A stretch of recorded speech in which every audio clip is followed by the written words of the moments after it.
నిన్నటి రోజున విశాఖపట్నంలో విశాఖ స్టీల్స్ దగ్గర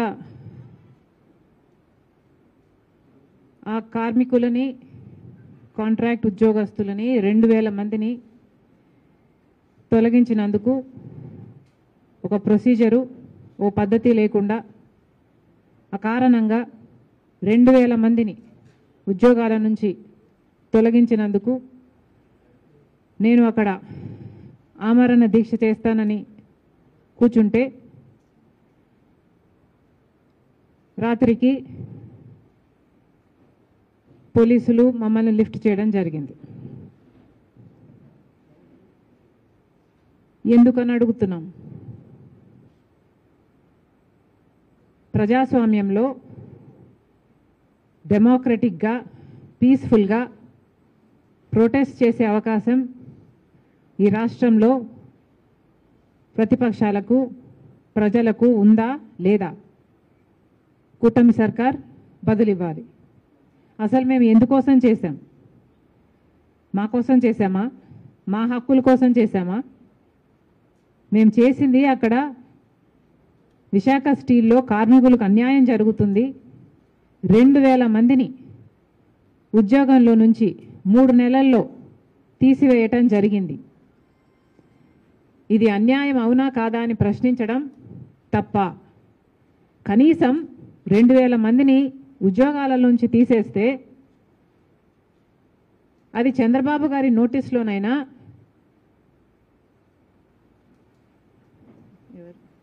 పవన్ కళ్యాణ్ గారి నోటీస్లోనైనా ఉందా లేదా? ఉంది అంటే మరి మీరు ఎందుకు స్పందించలేదు? లేదు అంటే కనీసం మేము అక్కడ దీక్ష చేస్తుంటే దానికి మీరు సమాధానం చెప్పకుండా మమ్మల్ని అడ్డుకుంటే, మమ్మల్ని లిఫ్ట్ చేస్తే మరి how is it reflecting on you? పాలకులు సమాధానం చెప్పాలని డిమాండ్ చేస్తున్నాం. 2000 మందినండి, 2000 మందిని తొలగించేశారు. ఇంకో 3000 మందిని తొలగించడానికి సిద్ధంగా ఉన్నారు. అంటే మేము 2000 మందికి ఈ దీక్ష చేయకపోయి ఉంటే ఆ 3000 మంది కూడా రేపో మాపో తొలగించే ప్రక్రియలోనే ఉన్నారు. కనీసం ఇప్పటికైనా పాలకులు మేలుకోవాలని మేము దీక్ష చేయబోతే మీకేమిటి అభ్యంతరం? పోనీ మీరేమైనా సమస్య చూపుతున్నారా? కనీసం సమస్య కూడా చూపటం లేదు. నిజానికి విశాఖ స్టీలు కాంగ్రెస్ పార్టీ నిర్మించిన ఒక ఇండస్ట్రీ. విశాఖ స్టీలు ఎప్పటిదో 1971లో ఇందిరాగాంధీ గారు దాని శంకుస్థాపన చేస్తే, ఆ తర్వాత రాజీవ్ గాంధీ గారు ప్రధానమంత్రి అయిన తర్వాత దానికి కావాల్సిన పూర్తి నిధులు ఇప్పించి ఆ ప్రాజెక్టును పూర్తి చేస్తే, ఆ తర్వాత వచ్చిన ప్రధానమంత్రి పివి నరసింహారావు గారు దాన్ని జాతికి అంకితం చేశారు. అంత గొప్ప ప్రాజెక్టు. స్టీల్ ఉత్పత్తిలో probably the best project in this country. At least it was until a particular period in time. మరి అలాంటిది అంత గొప్ప ఇండస్ట్రీగా ఉన్నది మరి చంద్రబాబు గారు ఏం చేశారు? అంతకుముందు జగన్మోహన్ రెడ్డి గారు ఏం చేశారు? ఇప్పుడు మళ్ళీ ముఖ్యమంత్రిగా ఉన్న చంద్రబాబు గారు ఏం చేస్తున్నారు? పవన్ కళ్యాణ్ గారు ఏం చేస్తున్నారు? 2000 మందిని ఉద్యోగాల నుంచి తీసేస్తే కనీసం ఒక్కరైనా స్పందించారా? ఒక్కరికైనా చీమ కుట్టినట్టయినా ఉందా? 2000 మందికి ఉద్యోగాలు పోతే మీరు ఎవరూ స్పందించలేదు అంటే మరి మీ ఛాతీలో ఉన్నది గుండెనా బండనా?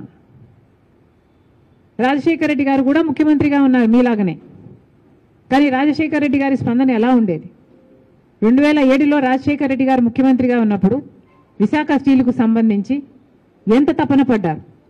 విశాఖ స్టీల్కు సంబంధించి రాజశేఖర రెడ్డి గారు ఉన్న టైంలో అది ఒకప్పుడు ఒకసారి నష్టాలు వస్తే 2000 కోట్ల రూపాయలు దానికి ఆర్థిక సహాయం కూడా ఆ రోజు కాంగ్రెస్ పార్టీ చేసింది. అంతేకాకుండా 4000 మందికి భూములు ఇచ్చిన వాళ్ళకి ఇంకా ఉద్యోగాలు రాలేదని 4000 మందికి రాజశేఖర రెడ్డి గారు ముఖ్యమంత్రిగా ఉద్యోగాలు ఇప్పించారు. 4,000 మందికి రాజశేఖర రెడ్డి గారు ఉద్యోగాలు ఇప్పిస్తే ఈరోజు 2,000 మందికి ఉద్యోగాలు తీసేస్తే ఏ ఒక్క ముఖ్యమంత్రి అయినా స్పందిస్తున్నాడేమో చూడండి. రాజశేఖర రెడ్డి గారు ముఖ్యమంత్రిగా ఉన్నప్పుడు దీనికి క్యాప్టివ్ మైన్ కావాలి అని ఒక మైన్ ఐడెంటిఫై చేసి ఒక ట్రైపార్టీ అగ్రిమెంట్ కూడా చేశారు. ఆయన ముఖ్యమంత్రిగా కొనసాగున్నా లేకపోతే బ్రతికున్నా అది కూడా అయిపోయేది. విశాఖ స్టీల్కి ఒక క్యాప్టివ్ మైన్ కూడా ఏర్పడేది. కానీ దురదృష్టవశాత్తు రాజశేఖర రెడ్డి గారు వెళ్ళిపోయారు. ఆ తర్వాత పట్టించుకున్న నాదుడే లేడు. 2014లో కాంగ్రెస్ పార్టీ అధికారం కోల్పోయింది, బీజేపీ పార్టీ అధికారంలోకి వచ్చింది. అప్పటి నుంచి మొదలయ్యాయి విశాఖ స్టీల్కు కష్టాలు. క్రమేణా బీజేపీ పార్టీ కొత్త రాష్ట్రం అని కూడా చూడకుండా, ఇది కొత్త రాష్ట్రం అని కూడా చూడకుండా, కనీసం కనికరం లేకుండా ఒక్క రకంగా కూడా విశాఖ స్టీల్ని ఆదుకోలేదు. బీజేపీ పార్టీ అన్ని విభజన హామీలన్నీ తుంగలో తొక్కింది. మనకు స్పెషల్ స్టేటస్ గురించి న్యాయం చేయలేదు, పోలవరం గురించి న్యాయం చేయలేదు, రాజధాని గురించి న్యాయం చేయలేదు. కనీసం విశాఖ స్టీల్ ఉన్నదాన్ని పరిరక్షించడంలో కూడా బీజేపీ పార్టీ విఫలమైంది. ఈ 10 సంవత్సరాల్లో బీజేపీ పార్టీ ఎన్ని రకాలుగా దీనికి కష్టాలు సృష్టించింది అంటే దీంట్లో కుట్ర ఉంది అని ఏ చిన్నపిల్లాడికైనా అర్థమైపోతుంది. ఒక కుట్రతో బీజేపీ పార్టీ విశాఖ స్టీల్కున్న భూముల్ని అమ్ముకోవాలి, అది కూడా అదాని జిందాల్ లాంటి వాళ్ళకు అమ్ముకోవాలి అన్న కుట్రతో పథకం ప్రకారమే సైలెంట్ కిల్లింగ్ చేసింది విశాఖ స్టీల్ని. ఒక్కొక్కటిగా ఒక్కొక్క రకంగా విశాఖ స్టీల్ని నాశనం చేసుకుంటూ వచ్చింది. రా మెటీరియల్ కావాల్సి ఉంటే సగానికి సగం రా మెటీరియల్ రాకుండా చేసింది. ఒక్క రకంగా కూడా ఆదుకోలేదు. ఎన్ఎండిసి కాస్ట్ను కూడా, రా మెటీరియల్ కాస్ట్ను కూడా పెంచేశారు. దాంతో ఇంకా ప్రొడక్షన్ దెబ్బతింది. రా మెటీరియల్ లేక కాస్ట్ ఆఫ్ ప్రొడక్షన్ ఎక్కువైపోయి కనీసం విశాఖ స్టీల్కు సంబంధించి పవర్ ఉత్పత్తికి కావాల్సిన బొగ్గు సరఫరాలో కూడా ఒక రకంగా కూడా మేలు చేయలేదు, ఆటంకాలే సృష్టించారు. ఆఖరికి విశాఖ స్టీల్కు సంబంధించి వాళ్ళకు ట్రాన్స్పోర్టేషన్ కావాల్సిన పోర్ట్ ఫెసిలిటీ కూడా ఇంతకుముందు గంగవరం పోర్టు తక్కువ ధరకే ఆ లాజిస్టిక్స్ వర్కౌట్ అయ్యేది. జగన్మోహన్ రెడ్డి గారి పుణ్యమా అని ఆ పోర్టు కాస్త అదాని గారికి కట్టబెట్టారు. రాజశేఖర రెడ్డి గారి కొడుకై ఉండి రాజశేఖర రెడ్డి గారు 30 ఏళ్లలో ఆ పోర్టు మళ్ళీ ప్రభుత్వం చేతికి రావాలి అని తలంచితే దాంట్లో 20 ఏళ్ళు అయ్యేపోయింది. ఇంకో 10 ఏళ్ళు ఉంటే ఆ పోర్టు ప్రభుత్వం చేతుల్లోకి వచ్చేది. అలాంటి పోర్టుని 9,000 కోట్లు విలువ చేసేదాన్ని 600 కోట్లకే జగన్మోహన్ రెడ్డి గారు అదానికి కట్టబెట్టేశారు. ఇప్పుడు అదాని పోర్టులో విశాఖ స్టీల్కు సంబంధించి వాళ్ళు ట్రాన్స్పోర్టేషన్ కావాల్సింది దాదాపు డబుల్ ఛార్జ్ చేస్తున్నారు. అడిగేవాడు ఎవడైనా ఉన్నాడా? పట్టించుకునేవాడు ఎవడైనా ఉన్నాడా? క్రమంగా ఒక్కొక్కటిగా బీజేపీ ప్రభుత్వం కావాలని విశాఖ స్టీల్ని కుంటిదాన్ని చేసింది, అవిటిదాన్ని చేసింది. ఒక్కొక్క రకంగా హ్యాండిక్యాప్ చేసుకుంటూ పోయింది. ఒక కుక్కను చంపాలంటే అది పిచ్చిది అయిన ప్రచారం పుట్టిస్తే చాలు అన్నట్టుగా ఇది ఒక లాస్ మేకింగ్ కంపెనీ, దీనికి హోప్ లేదు అన్న రీతిలో దీన్ని తయారు చేయడానికి క్రమేణా ఒక పథకం ప్రకారమే ఇది చేయడం జరిగింది. పోనీ మన నాయకులు ఇక్కడ ఏమైనా చేస్తున్నారా అంటే ఒక్కడు కూడా ప్రశ్నించేవాడు లేడు. మొన్నటికి మొన్న 11,000 కోట్ల రూపాయలు గ్రాంట్గా ఇచ్చినట్టుంది కేంద్ర ప్రభుత్వం. 11,000 కోట్ల రూపాయలు ఇస్తామని చెప్పి 8,000 కోట్ల రూపాయలు ఇచ్చారు. 8,000 కోట్ల రూపాయలు నేరుగా విశాఖ స్టీల్కి వచ్చిందట. ఒక అర్ధగంట మాత్రమే అకౌంట్లో ఉంది. నేరుగా రుణాలు చెల్లించడానికి, అప్పులు చెల్లించడానికి వెళ్ళిపోయిందట. మరి ఎందుకు ఇచ్చినట్టు? అప్పులు చెల్లిస్తున్నామని ఒక మాట చెప్తే సరిపోయేది కదా. ఇవ్వడం ఏంటి ఒక చేత్తో, మళ్ళీ ఇంకో చేత్తో తీసుకోవడం ఏమిటి? ఏదైనా ప్లాంట్కు సహాయం చేస్తున్నాము, మేము డబ్బులు ఇస్తున్నాము, 11,000 కోట్ల రూపాయలని పెద్ద పెద్ద పండగలు చేసుకొని పెద్ద పెద్ద అడ్వర్టైజ్మెంట్లు చేసుకొని ఇచ్చారే, కనీసం ఆ ప్లాంట్ రా మెటీరియల్ కా డబ్బు వాడారా, కనీసం ఆ ప్లాంట్ ఎక్స్పాన్షన్ కా డబ్బు వాడారా, కనీసం ఆ ప్లాంట్ 6 నెలలుగా జీతాలు ఇవ్వటం లేదా ఎంప్లాయీస్ కి, కనీసం ఆ జీతాలు ఇవ్వడానికైనా వాడారా? దేనికి వాడారా డబ్బు? దేనికి వాడలేదు. ఒక చేత్తో ఇచ్చారు, ఇంకో చేత్తో తీసుకున్నారు. కేవలం అర్ధగంట మాత్రమే ఉందంట విశాఖ స్టీల్ అకౌంట్లో ఆ డబ్బు. మరి పాలిటిక్స్ కాకపోతే ఏమనాలి దీన్ని? అతి తెలివి కాకపోతే ఏమిటిది? ఇంకో 3,000 కోట్లు బ్యాలెన్స్ ఉంది, దానికి కూడా కండిషన్ పెట్టారట. 11,000 కోట్ల రూపాయలలో 8,000 కోట్లు ఇచ్చేసాము, బ్యాలెన్స్ ఉన్నది 3,000 కోట్ల రూపాయలు. ఆ 3,000 కోట్ల రూపాయలు కూడా మీరు ఎంప్లాయీస్ను తగ్గించకపోతే ఈ 3,000 కోట్ల రూపాయలు ఇవ్వము అన్న కండిషన్ పెట్టారట. కాబట్టి 2,000 మందిని ఆల్రెడీ తొలగించేశారు, ఇంకో 3,000 మందిని కూడా తొలగించాలి అన్న కండిషన్ ఉంది అని ఆ జేఏసీ వాళ్లకు చెప్పేశారు. అంటే ఆ 3,000 కోట్ల రూపాయలు కూడా రావాలి అంటే ఈ 5,000 మందికి ఉద్యోగాలు ఊడాలి. ఏమిటండి ఇది? అన్యాయం కాదా? అమానుషం కాదా? ఎవరికి ఏమీ అనిపించటం లేదా? అసలు ఎవరండి ఉద్యోగస్తులు? ఆ విశాఖ స్టీల్ కోసం భూములు ఇచ్చిన వాళ్ళు. ఆ విశాఖ స్టీల్ ఈరోజు ఉంది అంటే వీళ్ళు త్యాగాలు చేస్తే ఆ భూములు ఇచ్చిన వాళ్ళే ఉద్యోగస్తులుగా ఉన్నారు. ఒకప్పుడేమో 24,000 మంది 20,000 మంది పర్మనెంట్ రెగ్యులర్ ఉద్యోగంలో, ఇంకొక 14,000 మంది కాంట్రాక్ట్ ఉద్యోగస్తులుగా ఉంటే, అంటే 34,000 మందికి కడుపు నింపే ప్రాజెక్టుగా ఇది ఉంది అంటే వాళ్ళ కుటుంబాలకు కూడా అంతమంది ఎంప్లాయీస్ 34,000 మంది ఉంటే, ఈ సంవత్సరం బిగినింగ్కి కేవలం 23,000 ఎంప్లాయీస్కి దానికి కుదించేశారు. ఇప్పుడు అది కూడా సరిపోదు అన్నట్టు 2,000 మందిని తీసేశారు, ఇంకో 3,000 మందిని తీస్తారట, ఇంకో 2,000 మందిని రెగ్యులర్ ఉద్యోగస్తులకి కూడా ప్రెజర్ పెట్టి విఆర్ఎస్ ఇచ్చి పంపించేయాలన్నది అజెండా అంట. అంటే 34,000 మంది పనిచేసిన ఒక కర్మాగారంలో eventually by the end of this year కనీసం సగం కూడా ఉండరు. 16,000 మందికి దానికి తీసుకురావాలి అన్నది వీళ్ళ టార్గెట్గా కనిపిస్తుంది. ఇది అన్యాయం కాదా? ఇది అక్రమం కాదా? అసలు ఒక పద్ధతి లేదు, ఒక ప్రొసీజర్ లేదు. ఏది ఎవరిని పడితే వాళ్ళని ఎందుకు తీస్తున్నారు అని అడిగితే దానికి ఆన్సర్ లేదు. ఇప్పుడేమో 45 సంవత్సరాలు నిండిన వాళ్ళందరినీ మెడికల్ టెస్ట్ చేయించుకోమంటున్నారట. అంటే తీసేయడానికి మళ్ళీ అదొక బహానా, ఏదో ఒక రకంగా ఏదో ఒక కారణం చూపి వాళ్ళని తీసేయాలి. కాబట్టి ఇప్పుడు మెడికల్ టెస్ట్ అన్న ఇంకో కొత్త ప్రొసీజర్ ఒకటి స్టార్ట్ చేశారట. అసలు చాలామంది ఈ 34,000 ఉద్యోగాలు ఎవరైతే at one point in time 2014లో ఇంతమంది ఉన్నారో వీళ్ళందరూ భూములు ఇచ్చిన వాళ్ళు. మోస్ట్లీ వీళ్ళు భూములు ఇచ్చేసరికి కనీసం ఓ 10,000 12,000 రూపాయలకు ఎకరం ఉండుంటుంది. అంత తక్కువ ధరకి విశాఖ స్టీల్కి భూములు ఇచ్చిన వాళ్ళు వీళ్ళంతా.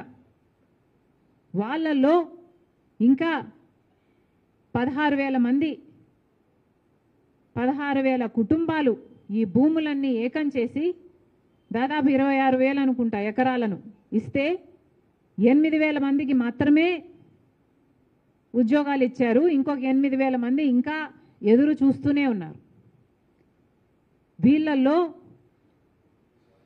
ఇప్పుడు ఉద్యోగం చేస్తున్న వాళ్ళల్లో భూములు ఇచ్చిన వాళ్ళు కూడా చాలామంది ఉన్నారు. ఏ 12,000 రూపాయలకో లేకపోతే ఇంకా తక్కువకు తీసుకున్నారేమో. ఈరోజు ఒక్కొక్క ఎకరం అది కనీసం 12 కోట్లు చేస్తుంది. మరి అలాంటప్పుడు కనీసం వాళ్ళకి ఇచ్చిన ఉద్యోగాలన్నా భరోసా లేకపోతే ఒక కారణమైనా చెప్పకుండా మీరు తీసేస్తే ఇది అమానుషమని ఏ పాలకులకి అనిపించటం లేదా? ఎవరైనా ఎందుకు ఏ చర్యలు తీసుకోవటం లేదు? 2,000 మంది రోడ్డున పడ్డారు అంటే 2,000 మందికి కుటుంబాలు ఉంటాయి, పిల్లలు ఉంటారు. అక్కడ వాళ్ళు నిన్న మాట్లాడే మాటలైతే మోడీ గారికి భార్యా పిల్లలు లేరు కదా, మరి మా భార్యా పిల్లలకు ఎన్ని కష్టాలు పడుతున్నారో మోడీ గారికి అర్థమవుతున్నట్టు లేదు మేడం అని చెప్తున్నా. నిజమేనా? పాలకులకి అసలు నిజంగా అర్థం కావటం లేదా? వాళ్ళకు భార్యా బిడ్డలు ఉండరా? వాళ్ళు భూములు ఇచ్చిన వాళ్ళు కదా. మా రక్తం ఇక్కడ ఉంది, మా శ్రమ ఇక్కడ ఉంది, మా పూర్వీకుల బోన్స్ ఇక్కడ ఉన్నాయి, దే ఆర్ బరీడ్ హియర్. మరి అలాంటప్పుడు మేము మళ్ళీ భూమి అడగటం లేదు, డబ్బు అడగటం లేదు, కనీసం ఉద్యోగాలు చేసుకొనివ్వండి అంటే కనీసం ఉద్యోగాలు కూడా చేసుకొనివ్వకుండా అకారణంగా ఏ కారణము చెప్పకుండా మమ్మల్ని ఉద్యోగాలను తీసేస్తున్నారంటే వాళ్ళకి ఎంత బాధ ఉండాలి? వాళ్ళ కడుపులు మండిపోతున్నాయి. వాళ్ళ బాధ చూస్తే నిజంగానే అసలు ఇంత చలనం లేకుండా ఎలా ఉన్నారు పాలకులు అనిపించింది నాకు. 2000 మందిని తీసేశారు, ఇంకో 3000 మందిని తీయటానికి సిద్ధంగా ఉన్నారు. ఇది చాలా అన్యాయం. అసలు ఇప్పటికే విశాఖ స్టీల్కు సంబంధించి ప్రైవేటీకరణ అనే కత్తి వేలాడుతూనే ఉంది. 2021లో చెప్పిన దాని ప్రకారము విశాఖ స్టీల్ని ప్రైవేటీకరణ చేస్తాము అని కేంద్ర ప్రభుత్వం చెప్పింది. ఆ తర్వాత ఇటీవల ఒక క్వశ్చన్కి ఆన్సర్ ఇచ్చిన ఒక రిప్లైలో మళ్ళీ కేంద్ర ప్రభుత్వం చెప్పింది ఆ నిర్ణయం అలాగే ఉంది, ఆ నిర్ణయాన్ని ఉపసంహరించుకోలేదు అని. అంటే ఇప్పటికీ కూడా విశాఖ స్టీల్ని ప్రైవేటీకరణ చేయాలన్న ఉద్దేశం బీజేపీకి ఉంది అని తెలిసి కూడా చంద్రబాబు గారు, పవన్ కళ్యాణ్ గారు మద్దతు ఇస్తున్నారు. ఎందుకు ఇస్తున్నారో వాళ్ళకే తెలియాలి. మనకి ఏం మేలు చేశారని ఇస్తున్నారు? మనకేమన్నా స్పెషల్ స్టేటస్ ఇచ్చారా? లేకపోతే పోలవరం ప్రాజెక్టు మనల్ని 45 మీటర్లలో కట్టుకోమంటున్నారా? ఏదీ చేయటం లేదు మన కోసం. కనీసం విశాఖ స్టీల్ని ప్రైవేటైజ్ చేయము అన్న ఒక మాటన్నా చెప్పగలుగుతున్నారా వీళ్ళు? చెప్పించగలుగుతున్నారా వీళ్ళు? కనీసం అది కూడా చేయలేకపోతున్నారు కదా. మరి ఇది అన్యాయం కాకపోతే ఏమిటి? ఈ రాష్ట్ర ప్రజలు ఓట్లేస్తే మీరు గెలిచింది కాక కేంద్ర ప్రభుత్వంలో బీజేపీ పార్టీని, మోడీని కూడా నిలబెట్టారు. మరి అలాంటప్పుడు ఈ రాష్ట్రానికి ఏం మేలు జరుగుతుందండి? ఈ రాష్ట్రానికి ఏం చేస్తున్నారు? ఈ రాష్ట్రానికి జరగాల్సిన మేలులు గత 10 సంవత్సరాలుగా చేయకపోగా 10 సంవత్సరాలుగా మీరు వెన్నుపోటు పొడుస్తూనే ఉండి ఇప్పటికీ కూడా ప్రైవేటైజ్ చేస్తాము విశాఖ స్టీల్ను అని ఆ స్టేట్మెంట్ను విత్డ్రా చేసుకోవడం లేదు అంటే ఇది ఎంత అన్యాయం? మళ్ళీ చెప్తున్నాం, ఇది కాంగ్రెస్ పార్టీ స్థాపించిన కర్మాగారం. దీన్ని ప్రైవేటైజ్ చేయడానికి కాంగ్రెస్ పార్టీ ఒప్పుకోదు. అవసరమైతే ప్రాణ త్యాగం చేసైనా సరే దీన్ని ఆపుతాం. ఇప్పటికైతే మా దీక్షను మీరు ఆపగలిగారేమో, కానీ ఇంకా ఏ ఒక్క అడుగు విశాఖ స్టీల్కు వ్యతిరేకంగా, ఆ ఎంప్లాయీస్కు వ్యతిరేకంగా, ఆ స్టీల్ ప్లాంట్కు వ్యతిరేకంగా కూటమి సర్కారు వేసిన పరిణామాలు చాలా తీవ్రంగా ఉంటాయని హెచ్చరిస్తున్నాం. మళ్ళీ చెప్తున్నాం, 2000 మందిని మీరు అకారణంగా తొలగించారు. వాళ్ళందరినీ మళ్ళీ విధుల్లోకి తీసుకోలేని పక్షంలో కనీసం వాళ్ళకు ఒక 20 లక్షలో 25 లక్షలో కాంపెన్సేషన్ అయినా వాళ్ళకి ఇవ్వాలని కాంగ్రెస్ పార్టీ డిమాండ్ చేస్తుంది. ఎందుకంటే వాళ్ళు భూములు ఇచ్చిన వాళ్ళు చాలా మంది ఉన్నారు. వాళ్ళు భూములు ఇచ్చిన వాళ్ళు కాబట్టి ఈరోజు కనీసం అక్కడ ఎకరా 12 కోట్లు చేస్తుంది కాబట్టి వాళ్ళకి కనీసం మీరు కాంపెన్సేషన్ ఇవ్వకుండా తీయటానికి వీల్లేదు. 3000 మందిని తీస్తాము అని బెదిరిస్తున్నారు. తీస్తే మాత్రం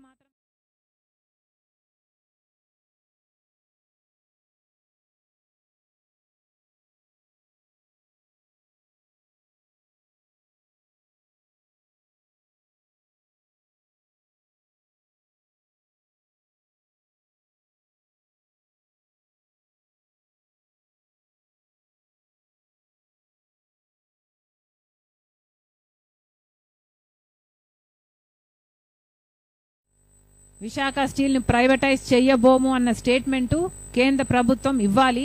అలా ఇచ్చేటట్టు చంద్రబాబు గారు, పవన్ కళ్యాణ్ గారు ఒత్తిడి తేవాలి. ఇది కూడా కాంగ్రెస్ పార్టీ డిమాండ్ చేస్తుంది. విశాఖ స్టీల్ కు క్యాప్టివ్ మైన్స్ చాలా అవసరం. వీలైనంత తొందరలో ఐడెంటిఫై చేసి క్యాప్టివ్ మైన్ ఇవ్వాలని డిమాండ్ చేస్తున్నాం. పక్కన మిట్టల్ వాళ్ళకి ఆ ప్రాజెక్ట్ రావడానికి చంద్రబాబు గారు చాలా సహకరిస్తున్నారు. దయచేసి కొంచెం ధ్యాస ఇక్కడ కూడా పెట్టమని డిమాండ్ చేస్తున్నాం. దీనికి కూడా క్యాప్టివ్ మైన్ అవసరం ఉంది.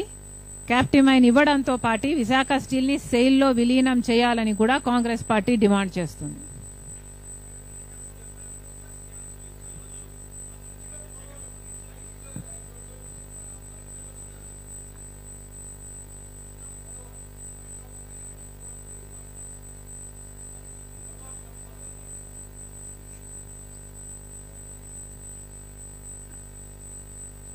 పోలవరం గురించి సబ్జెక్ట్ గురించి మేము మాట్లాడడం జరిగింది. వీఆర్ అగెయిన్స్ట్ ఇట్ అని చెప్పాము. అదే కాకుండా 45 మీటర్స్ ని 45 మీటర్స్ నుంచి 41 మీటర్స్ కు కుదించడం అన్నది అమానుషం అని చెప్పాము. దీనికి వ్యతిరేకంగా కొట్లాడతామని చెప్పాము. కానీ ఇప్పుడు if I go into the details of that project now, this is going to be side line. So let's stick to Visakha steel because the people really deserve some justice there. 2000 మందికి ఉద్యోగాలు తీశారు and all the people in power are very very unapologetic.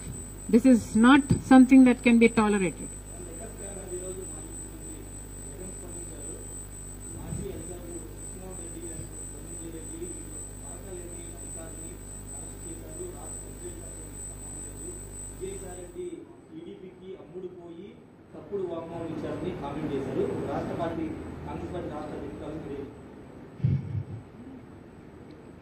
నేను చెప్పే ముందు మళ్ళీ మీరు నాకు చెప్పాలి.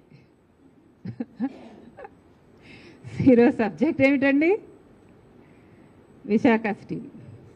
సో మీరందరూ నాకు విశాఖ స్టీల్ మీద కవరేజ్ ఇస్తారా? లైవ్ నడుస్తే సరిపోదండి. లైవ్ నడుస్తుంది. 4 గంటలకు లైవ్ ఇచ్చి మీరు ఇంక అంతే అంటే ఎట్లా? మీరు అడిగిన క్వశ్చన్ కి రేపు సాక్షి కూడా మమ్మల్ని కవర్ చేయదు. ఈ రోజు ఎట్లా మమ్మల్ని సాక్షి కవర్ చేసింది. అదే మీరు అడిగే క్వశ్చన్ కి నేను జగన్మోహన్ రెడ్డి గారి మీద మాట్లాడాలి కాబట్టి రేపు నాకు ఎట్లా వాళ్ళు కవరేజ్ ఇవ్వరు. సో మీరు డెఫినెట్ గానే కవరేజ్ ఇస్తారంటే I'll answer the question.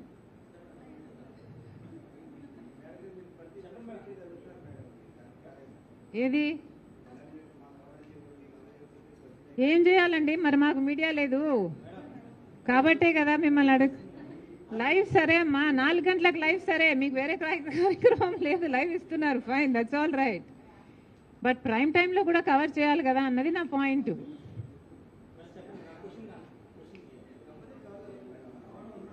Thank you, మాట ఇచ్చారు, థ్యాంక్ యూ.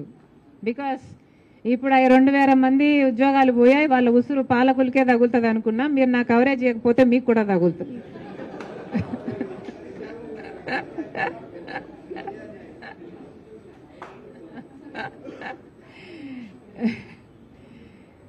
ఓకే, సో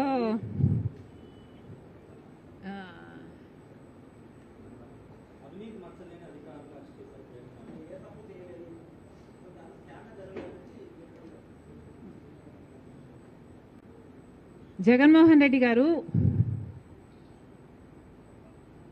ఒకప్పుడు ముఖ్యమంత్రిగా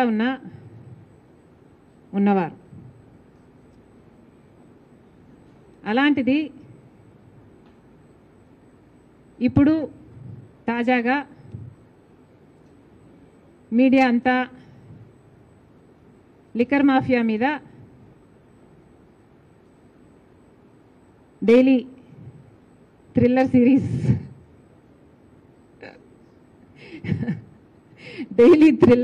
నడుపుతోంది. దాంతో వైసీపీ వాళ్ళకు భయం పుట్టుతుంది. సహజంగానే జగన్మోహన్ రెడ్డి గారు ఆ భయాలని అడ్రస్ చేయడానికి, వాళ్ళకి సెక్యూరిటీ కలిగించడానికి మాట్లాడుతున్నారని క్లియర్గా అర్థమవుతుంది. కానీ నా అభ్యంతరం ఏమిటంటే, జగన్మోహన్ రెడ్డి గారు ఇంతకుముందు ముఖ్యమంత్రిగా పనిచేసిన వారు. అలాంటిది ముఖ్యమంత్రిగా హోదాలో ఉన్న వ్యక్తి పోలీసు డిపార్ట్మెంట్ పట్ల వాళ్ళ బట్టలు ఉడదీస్తాం, వాళ్ళని తరిమి కొడతాం, వాళ్ళు ఎక్కడున్నా పట్టుకొస్తాం, విదేశాలకు వెళ్ళినా వదిలిపెట్టాం లాంటి మాటలు ఒక మాజీ ముఖ్యమంత్రి గారు మాట్లాడడం అస్సలు బాగలేదు. ముఖ్యమంత్రిగా ఉన్న రోజుల్లో మీరు పోలీసు వ్యవస్థని ఎలా వాడుకున్నారో జనాలు మర్చిపోలేదు. రఘురామరాజు గారైతే మర్చిపోలేరు. కాదంబరి జైత్వాల్ లాంటి వాళ్ళు కూడా, వాళ్ళ పేరెంట్స్ కూడా మీ ఐఏఎస్ ఆఫీసర్లను, ఐపీఎస్ ఆఫీసర్లను పంపించి 40 రోజులు వాళ్ళని కిడ్నాప్ చేసినట్టు తెచ్చి 40 రోజులు వాళ్ళని కారణంగా బంధించి ఉంచారు. అలా వాడుకున్న మీరు పోలీసు వ్యవస్థ గురించి, పోలీసుల గురించి ఇంత తక్కువ చేసి మాట్లాడడం ముఖ్యమంత్రి స్థాయిలో ఉన్న వాళ్ళకి తగదని నా పర్సనల్ ఒపీనియన్. అసలు లిక్కర్ మాఫియా జరిగింది అని మీ మీద ఆరోపణలు ఉన్నాయి. మరి అలాంటప్పుడు ముఖ్యమంత్రిగా మీరు ఎలా వ్యవహరించాలి? రాజశేఖర్ రెడ్డి గారు అయితే ముఖ్యమంత్రిగా ఉన్నప్పుడు లేనప్పుడు కూడా ఎంతో హుందాగా ఆయన మీద ఏదైనా ఆరోపణలు వస్తే మీకు కావాల్సిన ఎంక్వైరీ వేసుకోండి. Even on the floor of the house I remember నాన్నగారికి చెప్పారు, రాజశేఖర్ రెడ్డి గారు అన్నారు, మీకు కావాల్సిన ఎంక్వైరీ మీరు వేసుకోండి, సిబిఐ ఎంక్వైరీ వేసుకుంటే వేసుకోండి, నా తప్పు ఉంటే నన్ను ఉరి తీయండి అని కూడా అన్నాడు రాజశేఖర్ రెడ్డి గారు. మరి జగన్మోహన్ రెడ్డి గారు కూడా మీ ఏ తప్పు లేకపోతే మీరు ఎందుకు మాట్లాడలేకపోతున్నారు? మీరు వెళ్ళండి, అసెంబ్లీకి వెళ్ళండి, on the floor of the house on record చెప్పండి, ఏ ఎంక్వైరీ కావాలంటే ఆ ఎంక్వైరీ వేసుకోండి. మీరు సిబిఐని పిలుస్తారా, లేకపోతే సిట్టింగ్ జడ్జితో చేపిస్తారా?